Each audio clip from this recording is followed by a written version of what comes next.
IPO aftermarket price stabilization. To keep pricing control, the underwriter oversells or shorts up to 15% more shares than initially offered by the company during the IPO process. A greenshoe is a clause contained in the underwriting agreement of an initial public offering that allows underwriters to buy up to an additional 15% of company shares at the offering price.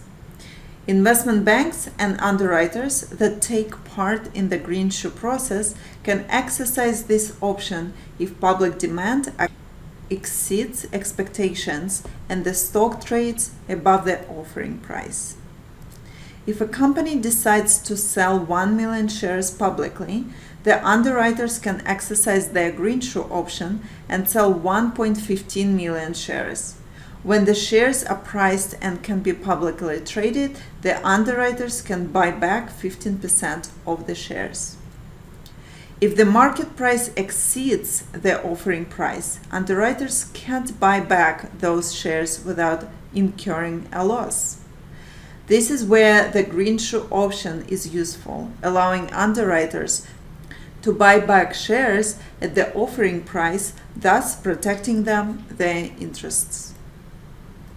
If a public offering trades below the offering price, it's referred to as a break issue. This can generate a public impression the stock being offered might be unreliable, possibly inducing new buyers to sell shares or to refrain from buying additional shares. To stabilize prices in this scenario, underwriters exercise their option and buy back shares at the offering price, returning those shares to the issuer. Here's an example. The book runner will initially be in a short position. They will accept more orders than they have shares issued by the company. Orders taken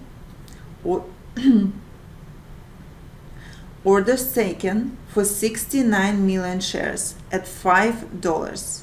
Issue for 60 million shares. If the price rises to $6, then bank needs more shares to cover being 9 million shares short. It then exercises its 15% greenshoe and obtains another 9 million from the company, but at the $5 price, less underwriting fees to cover its order book. If the price falls to $4, then bank won't exercise the greenshoe. Instead, the bank will go into the market and buy 9 million shares, which will help push up the price. The bank will make a profit between the issue price and the current market price. Ideally, the share price will rise due to the bank activity, so the profit will be less than this equation, which is 9 million.